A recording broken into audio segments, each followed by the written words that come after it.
ಮರ್ಯಾದೆಗೇಡು ಹತ್ಯೆಗೆ 5 ವರ್ಷ ಕಾರಾಗೃಹ ಶಿಕ್ಷೆ, ಪಿಡುಗಿನ ವಿರುದ್ಧ ಸರ್ಕಾರದ ಅಸ್ತ್ರ, ಇವ ನಮ್ಮವ 2026 ಅಸೆಂಬ್ಲಿಲಿ ಮಸೂದೆಯನ್ನು ಮಂಡನೆ ಮಾಡಲಾಗಿದೆ. ಇದು ತುಂಬ ದಿನದಿಂದ ಬೇಡಿಕೆ ಇತ್ತು, ರಿಕ್ವೆಸ್ಟ್ ಇತ್ತು, ಇದಕ್ಕೊಂದು ಸೂಕ್ತ ರೀತಿಯಾದಂಥ ಕಾನೂನನ್ನು ಜಾರಿಗೆ ತರಬೇಕು ಅಂತ. ನೋಡಿ, ಮರ್ಯಾದೆಗೇಡು ಹತ್ಯೆ ಹಾಗೂ ಜಾತಿ ಕಾರಣಕ್ಕೆ ಮದುವೆಗೆ ಅಡ್ಡಿಪಡಿಸುವವರಿಗೆ ಕಠಿಣ ಶಿಕ್ಷೆ ವಿಧಿಸಿ ಅಂತರ್ಜಾತಿ ವಿವಾಹಗಳಿಗೆ ರಕ್ಷಣೆ ಒದಗಿಸುವ ಉದ್ದೇಶದೊಂದಿಗೆ ಇವ ನಮ್ಮವ ವಿಧೇಯಕ 2026 ಸಚಿವ ಪ್ರಿಯಾಂಕ್ ಖರ್ಗೆ ಬುಧವಾರ ಮಂಡಿಸಿದ್ರು. ಮರ್ಯಾದೆ ಹತ್ಯೆ, ಅಂತರ್ಜಾತಿ ವಿವಾಹದ ಕಾರಣಕ್ಕೆ ಆಗುವ ಹಲ್ಲೆ, ಜಾತಿ ದ್ವೇಷ ತಡೆಯುವ ಉದ್ದೇಶದೊಂದಿಗೆ ಮರ್ಯಾದಾ ಹತ್ಯೆಗಳನ್ನು ತಡೆಯುವುದಕ್ಕೆ ಹಾಗೂ ಅಂತರ್ಜಾತೀಯ ವಿವಾಹಕ್ಕೆ ಪ್ರೋತ್ಸಾಹ ನೀಡುವ ಉದ್ದೇಶದ ಕರ್ನಾಟಕ ವಿವಾಹದಲ್ಲಿ ಆಯ್ಕೆಯ ಸ್ವಾತಂತ್ರ್ಯ ಹಾಗೂ ಮರ್ಯಾದಾ ಮತ್ತು ಸಂಪ್ರದಾಯದ ಹೆಸರಿನಲ್ಲಿ ಅಪರಾಧಗಳ ಪ್ರತಿಬಂಧಕ ಮತ್ತು ನಿಷೇಧ ಈ ವಿಧೇಯಕವನ್ನು ರೂಪಿಸಲಾಗಿದೆ. ಮಸೂದೆಯಲ್ಲಿ ಏನಿದೆ ಅಂತ ನೋಡ್ಬಿಡೋಣ.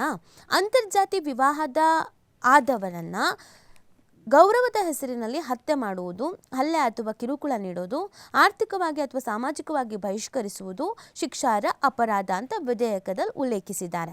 ಅಲ್ಲದೆ ಮರ್ಯಾದಾ ಹೆಸರಿನಲ್ಲಿ ನಡೆಯುವ ಹತ್ಯೆ ಅಥವಾ ಸಾವಿಗೆ ಕಾರಣರಾದವರಿಗೆ ಕನಿಷ್ಠ 5 ವರ್ಷಗಳ ಜೈಲು ಶಿಕ್ಷೆ ವಿಧಿಸುವುದು, ದಂಪತಿ ಅಥವಾ ಅವರಲ್ಲಿ ಯಾರೊಬ್ಬರಿಗೆ ತೀವ್ರ ಗಾಯಗಳಾಗುವಂತೆ ಮಾಡುವವರಿಗೆ 3 ವರ್ಷಕ್ಕೆ ಕಡಿಮೆ ಇಲ್ಲದೆ ಜೈಲು ಶಿಕ್ಷೆಯನ್ನು ವಿಧಿಸಲಾಗತ್ತೆ ಅಂತ ಈ ಕಾನೂನು ಹೇಳುತ್ತೆ. ಸೊ ಇದು ನಿಮ್ಗೆ ಗೊತ್ತಿರೋ ಹಾಗೇ ಇತ್ತೀಚೆಗೆ ಇದು ಸ್ವಲ್ಪ ಜಾಸ್ತಿ ಆಗಿತ್ತು. ಅಣ್ಣನೇ ತಂಗಿಯನ್ನು ಸಾಯಿಸಿದ್ದು, ತಂದೆನೇ ಮಗಳನ್ನು ಸಾಯಿಸಿದ್ದು, ತಂದೆ ತಾಗಿ ಮಗಳನ್ನು ಸಾಯಿಸಿದ್ದು, ಮತ್ತು ಅಂತರ್ಜಾತಿ ಬೇರೆ ಜಾತಿಯವರನ್ನು ಮದುವೆ ಆದರು ಅನ್ನುವಂಥ ಕಾರಣಕ್ಕಾಗಿ ಗರ್ಭಿಣಿ ಅಂತ ಗೊತ್ತಿದ್ರೂ ಕೂಡ ಹಲ್ಲೆ ಮಾಡಿದ್ದು, ಈ ಥರದ್ದೆಲ್ಲ ನಡೆದು ಬಿಟ್ಟಿತ್ತು. ಸ್ವಲ್ಪ ಜಾಸ್ತಿ ಆಗ್ತಿತ್ತು ಇತ್ತೀಚೆಗೆ. ಅದು ಆ ಸಮುದಾಯ ಮೇಲ್ವರ್ಗ ಕೆಳವರ್ಗ ಅಂತ ಅಲ್ಲ, ಆ ಜಾತಿ ಬಿಟ್ಟು ಬೇರೆ ಇನ್ಯಾವುದೇ ಜಾತಿಯವರನ್ನು ಮದುವೆ ಆದ್ರೂ ಮರ್ಯಾದೆ ಹೋಗ್ಬಿಡ್ತು ಅಂತ ಹತ್ಯೆ ಮಾಡೋದು, ಒಬ್ಬರು ಜೀವನೇ ತೆಗೆಯೋದು. ಸೊ ಇದಕ್ಕೊಂದು ಸ್ಟ್ರಿಕ್ಟಾದ ಆ್ಯಕ್ಷನ್ಸ್ ಬೇಕು ಅಂತ ಇತ್ತೀಚೆಗೆ ಈ ಪ್ರಕರಣಗಳು ಸಿಕ್ಕಾಬಟ್ಟೆ ಸುದ್ದಿ ಆಗ್ಬಿಟ್ಟಿತ್ತು. ಗರ್ಭಿಣಿ ಮಗಳನ್ನು ಹಲ್ಲೆ ಮಾಡಿದ್ದಾಗಿರ್ಬೋದು, ಒದ್ದಿದ್ದಾಗಿರ್ಬೋದು, ತಲೆ ಒಡೆದಾಕಿದ್ದಾಗಿರ್ಬೋದು, ಸಾಯಿಸಿದ್ದಾಗಿರ್ಬೋದು. ಒಂದು ಪ್ರಕರಣ ನಡೆದಿತ್ತು. ಅಣ್ಣ ತಂಗಿ ಯಾರನ್ನೋ ಬೇರೆ ಇಂಟರ್ಕ್ಯಾಸ್ಟ್ ಮ್ಯಾರೇಜ್ ಆಗ್ತಾ ಇದ್ದಾಳೆ ಅಂತ ತಂಗಿಯನ್ನೂ ಸಾಯಿಸಿ, ತಾಯಿಯನ್ನೂ ಸಾಯಿಸಿ, ತಂದೆಯನ್ನೂ ಸಾಯಿಸಿ, ಈ ಥರದ ಘಟನೆಗಳು. ಒಂದು ಫ್ಯಾಮಿಲಿ ಎಲ್ಲರನ್ನೂ ಸಾಯಿಸಿದ್ರು. ಯಾರು ಸಾಯಿಸೋಕ್ಕೆ, ಜೀವ ತೆಗೆಯೋದಕ್ಕೆ ಯಾರು? ಸೊ ಇದಕ್ಕೊಂದು ಆ್ಯಕ್ಷನ್ಸ್ ಆಗಬೇಕಾಗಿತ್ತು ಅಂತ ಒಂದು ಬೇಡಿಕೆ ಇತ್ತು. ಅದಕ್ಕೇ ಈ ಕಾನೂನು. ನೋಡಿ, 3 ಲಕ್ಷ ರೂಪಾಯಿ ದಂಡ ವಿಧಿಸೋದಕ್ಕೆ ವಿಧೇಯಕದಲ್ಲಿ ಅವಕಾಶವನ್ನು ಕಲ್ಪಿಸಲಾಗ್ತಾ ಇದೆ. ಹಾಗೆಯೇ ಕಾನೂನು ಬಾಹಿರವಾಗಿ ಸಭೆ ನಡೆಸುವವರಿಗೆ ಮತ್ತು ಅದಕ್ಕೆ ಪ್ರತ್ಯಕ್ಷ ಅಥವಾ ಪರೋಕ್ಷ ಬೆಂಬಲ ನೀಡುವವರಿಗೆ 5 ವರ್ಷದವರೆಗೆ. ಅಂದರೆ ಒಂದು ಇಡೀ ಊರೇ ಮಾತು ಬಿಟ್ಬಿಡೋದು ಆ ಫ್ಯಾಮಿಲಿಯವ್ರ ಜೊತೆಗೆ.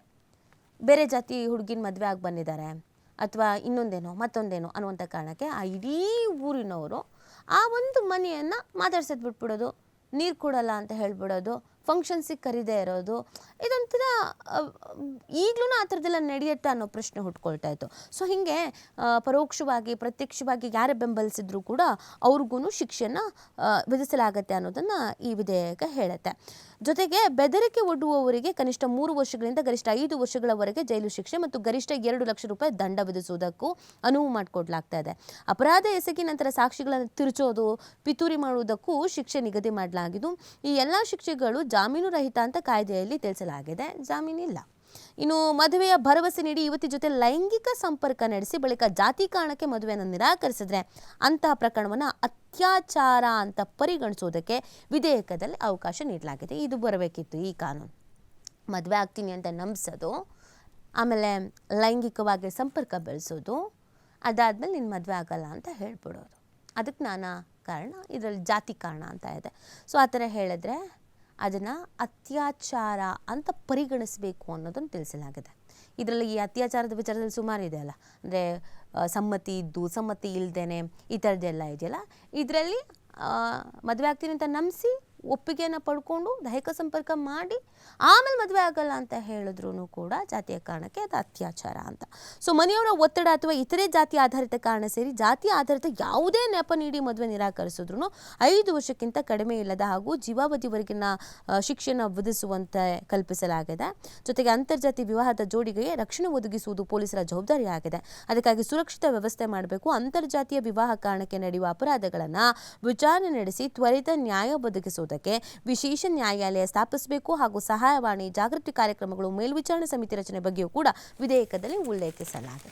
ಇಷ್ಟೆಲ್ಲ ಹೇಳಲಾಗಿದೆ, ಮಹತ್ವವನ್ನು ಪಡ್ಕೊಳ್ತಾ ಇದೆ.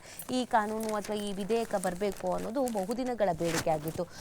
ತುಂಬ ಅಮಾಯಕ ಜೀವಗಳ ಬಲಿ ಆಗ್ತಾ ಇತ್ತು, ತಪ್ಪೇ ಮಾಡ್ದೇನೆ ಪ್ರೀತಿಸಿದ್ದಾರೆ ಅನ್ನುವಂಥ ಒಂದು ಕಾರಣಕ್ಕೆ ಅಥವಾ ಮದುವೆ ಆದರೂ ಅನ್ನುವಂಥ ಒಂದು ಕಾರಣಕ್ಕೆ ಈ ರೀತಿಯೆಲ್ಲ ಮಾಡೋದು ಎಷ್ಟು ಮಟ್ಟಿಗೆ ಸರಿ ಅಂತ.